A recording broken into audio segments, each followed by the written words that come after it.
آج احمد فراز کی غزل لے کر حاضر ہوا ہوں۔ کسی قدر نہ کوئی آستانہ آگے تھا، کسی قدر نہ کوئی آستانہ آگے تھا، اس آشنا کا تو دل میں ٹھکانہ آگے تھا۔ پہلے کی بات ہے، اس آشنا کا میرے دل میں ٹھکانہ تھا، تو اس سے آگے نہ میرا کوئی در تھا نہ کوئی آستانہ تھا۔ میں کسی در پہ رکا نہیں، کسی آستانے پہ سر کو جھکایا نہیں، تو لیکن یہ پہلے کی باتیں ہیں۔ جب اس آشنا کا میرے دل میں ٹھکانہ تھا تو میں نے کسی در کی طرف، کسی آستانے کی طرف نہیں دیکھا، یہ بہت آگے کی بات ہے۔ کسی قدر نہ کوئی آستانہ آگے تھا، اس آشنا کا تو دل میں ٹھکانہ آگے تھا۔ اس آشنا نے میرے دل میں ٹھکانہ کر لیا، تو پھر مجھے کسی در، کسی آستانے کی ضرورت نہیں تھی۔ میں خوش نصیب تھا کہ دو گام ہی تو جانا ہے، میں دیکھتا ہوں تو کوسوں زمانہ آگے تھا۔ مجھے لگا تھا کہ زمانے کے ساتھ چلنا کوئی ایسا مشکل بھی نہیں، بس 2 قدم میں آگے چلوں گا، پھر زمانے کے ساتھ میں آگے بڑھوں گا۔ میں خوش نصیب تھا، میں اسی خوش فہمی میں تھا۔ میں خوش نصیب تھا کہ 2 گام ہی تو جانا ہے، بس 2 قدم ہی تو آگے بڑھنا ہے، میں دیکھتا ہوں تو کوسوں زمانہ آگے تھا۔ لیکن جب میں گھر سے نکل کر کے آیا تو میں نے دیکھا کہ یہ زمانہ تو بہت آگے ہے مجھ سے، کوسوں کا فاصلہ ہے ہمارے اور زمانے کے بیچ میں تو بہت پیچھے رہ گیا۔ میں خوش نصیب تھا کہ 2 گام ہی تو جانا ہے، میں دیکھتا ہوں تو کوسوں زمانہ آگے تھا۔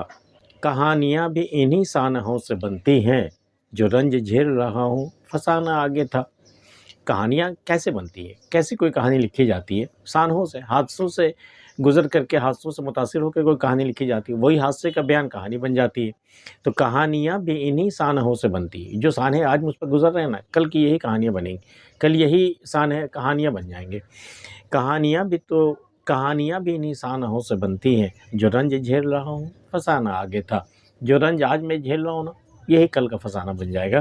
جو رنج جھیل رہا ہوں فسانہ آگے تھا۔ سنا ہے اہل ہوس اب وفا کے گاہک ہیں، یہ کاروبار نہ ہم سے ہوا نہ آگے تھا۔ اب تو ہوس والے بھی وفا کے طلبگار ہو گئے۔ یہ دراصل وہ کاروبار کر رہے ہیں، وہ بدلے نہیں ہیں۔ وہ اہل ہوس کل بھی تھے، آج بھی ہیں، لیکن وہ ایسا بن رہے ہیں، پریٹینڈ کر رہے ہیں جیسے وہ اب وفادار ہو گئے ہوں۔ سنا ہے اہل ہوس اب وفا کے گاہک ہیں، یہ کاروبار نہ ہم سے ہوا نہ آگے تھا۔ یہ کاروبار ہم سے کبھی ہوا ہی نہیں، یہ ڈیول پرسنالٹی ہم سے کبھی ہوا ہی نہیں کہ میں کچھ اور ہوں اور میں کچھ اور بننے کی کوشش یا دکھائی دینے کی کوشش میں کر رہا ہوں۔ یہ کاروبار مجھ سے پہلے بھی نہیں ہوا اور آج بھی نہیں ہو رہا۔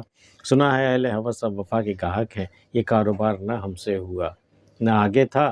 میری غزل نے وہ شہرت تیری جمال کو دی، میری غزل نے وہ شہرت تیرے جمال کو دی، تیری تلاش میں مجھ سے زمانہ آگے تھا۔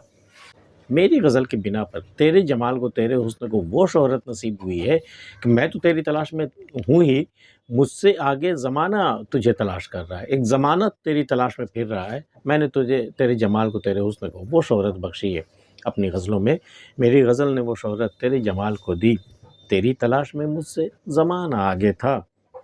لہو کی لہر سے اب کوئی لے نہیں اٹھتی، یہ ہجر ساز سخن کا بہانہ آگے تھا۔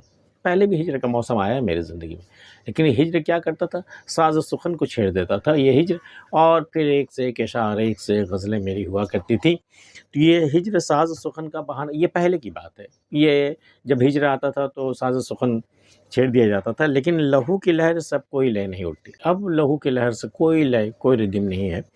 لہو کی لہر سے اب کوئی لے نہیں اٹھتی، یہ ہجر ساز سخن کا بہانہ آگے تھا۔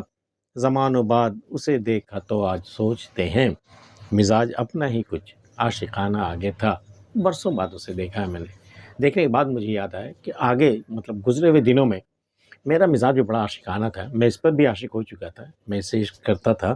تو زمانوں بعد اسے دیکھا تو آج سوچتے ہیں، مزاج اپنا ہی کچھ عاشقانہ آگے تھا۔ میرا مزاج ہی عاشقانہ تھا، ورنہ اس میں ایسی کوئی خاص بات تھی نہیں۔ زمانوں بعد اسے دیکھا تو آج سوچتے ہیں، مزاج اپنا ہی کچھ عاشقانہ آگے تھا۔ آج کے ویڈیو میں اتنا ہی۔ احمد فراز کی غزل آپ کو کیسی لگی ہمیں بتا سکتے ہیں۔ ملتے ہیں پھر کسی اگلی ویڈیو میں، تب تک کے لیے اللہ حافظ۔